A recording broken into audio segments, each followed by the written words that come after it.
உங்கள் வாழ்வை வாழ. Cheers, a senior living by Casa Grande. Life begins at 50. Kashi Tamil சங்கமம் 4.0 நிறைவு விழா இன்று ராமேஸ்வரத்திலே மிக சிறப்பாக நடைபெறியது. கடந்த 4 வருடங்களாக காசி தமிழ் சங்கமம் என்று ஒரு மிக பிரம்மாண்டமான தமிழர் கலாச்சாரம், நாகரிகம், பண்பாடு எல்லாவற்றிற்கும் மேலாக இந்த நாடு ஒன்றாக இணைந்திருக்கிறது என்று சொல்கின்ற ஒரே பாரதம் உன்னத பாரதம் என்கின்ற எண்ணத்தை ஒட்டி ஏற்பாடு செய்யப்பட்ட இந்த 4 வருட கால காசி தமிழ் சங்க நிகழ்வுகள் தமிழகத்தில் ஒரு மிகுந்த எதிர்பார்ப்பை, உற்சாகத்தை ஏற்படுத்தி இருக்கிறது. இந்த வருடம் தமிழ் கற்கலாம் என்கின்ற அந்த திட்டத்தின் வாயிலாக காசி தமிழ் சங்கமத்திலே 300 உத்தரப்பிரதேசனுடைய ஹிந்தியை தாய்மொழியாக கொண்ட மாணவர்கள் தமிழகத்துக்கு வந்து தமிழை கற்றுக்கொண்டிருக்கிறார்கள் என்பது மிக சிறப்பான ஒரு விஷயமாக நாங்கள் பார்க்கிறோம். ஏன் இன்று உரையாற்றிய தமிழகத்தினுடைய மேதக ஆளுநர் கூட ஒரு துண்டு சீட்டு கூட இல்லாமல் தன்னுடைய சொந்த தாய்மொழி இல்லை என்றாலும் கூட தமிழிலே மிக அழகாக உரையாற்றி இருக்கிறார். அதாவது இதுதான் பாரதிய ஜனதா கட்சி விரும்புவது.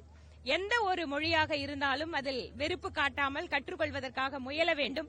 நம்முடைய சொந்த தாய்மொழியை மதிக்கின்ற நாம் அனைத்து மொழிகளையும் மதிக்க வேண்டும் என்பது இந்த நிகழ்வுகள் வாயிலாக நமக்கு தெரிகிறது. இந்த நிகழ்ச்சியை ஏற்பாடு செய்து கொடுத்த பாரத பிரதமர் நரேந்திர மோடி அவர்களுக்கு தமிழகத்தின் சார்பாக எங்களுடைய நன்றிகளை தெரிவித்துக் கொள்கிறோம். உண்மைதானே, எவ்வளவு தீய சக்தி வந்தாலும் இந்த பாரதத்தை பிரிக்க முடியாது அப்படிங்கறதான் நாம் அத்தனை பேரும் வைத்திருக்கக்கூடிய நம்பிக்கை.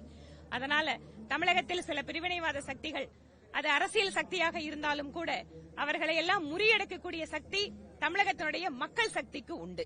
அதனால் தமிழகம் எப்போதுமே தேசியத்தின் பக்கம் நிற்கக்கூடிய ஒரு மாநிலம், தேசிய சிந்தனை அதிகமாக கொண்ட மக்கள்.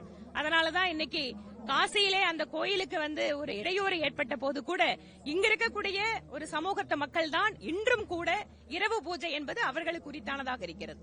அந்த கோயிலோட நிர்மாண பணியில் கூட தமிழகத்தை சார்ந்த மக்கள் அதிகமாக பங்கெடுத்திருக்கிறார்கள். உணர்வு, காசிக்கு சென்றால் ராமேஸ்வரம் வரணும், ராமேஸ்வரம் போனா இங்கிருந்து காசிக்கு போகணும் அப்படிங்கிறது ஏதோ இன்டர்நெட் அல்ல, ஆயிரக்கணக்கான ஆண்டுகளாக இருக்கின்ற நம்முடைய பாரம்பரியம். அதை வெளிப்படுத்துகின்ற விதமாகத்தான் இந்த காசி தமிழ் சங்கமம் நடந்து கொண்டிருக்கிறது.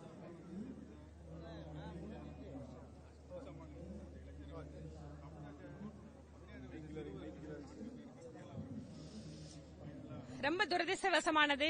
இது ஒரு மாற்று மொழி பேசுகின்ற மாற்று மாநிலத்தை சார்ந்த ஒரு இளைஞரை தாக்குகின்ற தைரியம் ஒரு இளம் வயது நபருக்கு வந்திருக்கிறது என்றால் 2 விதமா பார்க்கணும். ஒன்று, அவர்கள் போதைக்கு அடிமையாக இருக்கிறார்கள். இன்னொன்று, மாற்று மொழி பேசுபவர்கள் மீது தொடர்ச்சியாக ஆளுகின்ற அரசாங்கமோ, அரசாங்கத்தில் இருப்பவர்களோ, ஆளுகின்ற கட்சிக்காரர்களோ தொடர்ச்சியாக அவர்கள் பேசுகின்ற பேச்சுக்கள், வடக்கென்ன பேசுறது, பானிபூரிக்காரன் பேசுறது, இந்த மாதிரி பான்பீடாவாய் எவ்வளவு கேவலமா வடமாநிலத்து மக்களை பேச முடியுமோ அந்த அளவிற்கு கேவலப்படுத்திக் கொண்டிருப்பது மாநில திராவிட முன்னேற்ற கழக அரசில் இருப்பவர்கள். அதனால என்ன ஆகுது, இளைஞர்கள் தவறாக வழிநடத்தப்படுகிறார்கள். அவர்கள் மனதுக்குள்ளாக ஒரு பிரிவினைவாதத்தை தூண்டுகிறார்கள். இதன் வாயிலாக இந்த மாதிரி வன்முறை நடந்திருக்கிறது.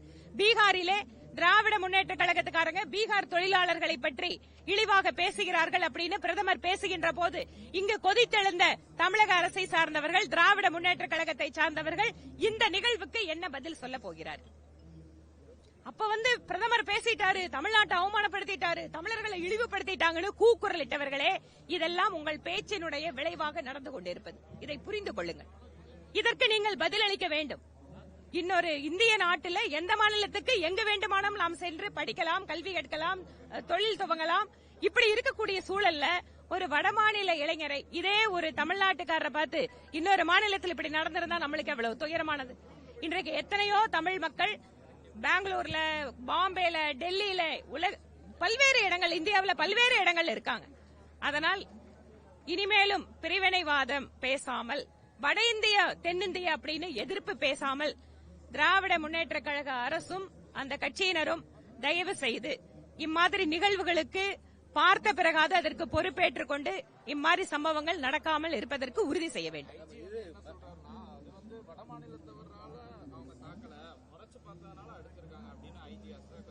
ஏன் திராவிட முன்னேற்ற கழக அரசாங்கம் ஒரு பெரிய ஒரு நாடக அரசாங்கம். என்ன மாதிரி வசனத்தை வேணாலும் பேசுவாங்க.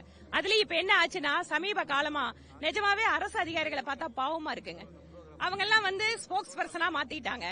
ஏன்னா கட்சிக்காரங்க பேசினா, அமைச்சர்கள் பேசினா நிச்சயமா கேள்விக்கு பதில் சொல்ல முடியாதுங்கறதால இன்றைக்கு அரசு அதிகாரிகளை முன்னிறுத்தி இந்த அரசாங்கம் தன்னுடைய தவறுகளை மறைக்க பார்க்கிறது. அதுதான் உண்மை. மகளிர் மாநாட்டில் இந்த மாநாட்டை பார்த்தா இன்னும் 10 நாட்களுக்கு தூக்கம் வராது அப்படின்னு இதை விட பெரிய மாநாடெல்லாம் நாங்களும் தான் போட்டிருக்கோம். வந்திருக்கிற மகளிருக்கு நான் கோயம்புத்தூர் தான், அந்த இடத்துல தான் நடத்துனாங்க. 300 ரூபாய் புடவைங்க, 300 ரூபாய் பணங்க, பிரியாணிங்க, பிளவுஸ் தைக்க தனியா பணம், இதெல்லாம் எங்களுக்கும் தெரியுங்க. அதனால உதயநிதி அவர்களே சினிமா வசனம் மாதிரி இங்க வசனத்தை பேசிட்டு இருக்காதீங்க. தமிழகத்து பெண்களை நீங்க ஏமாத்தலாம்னு நினைச்சாலும் பெண்கள் எல்லாம் ஏமாறுற மாதிரி இல்ல.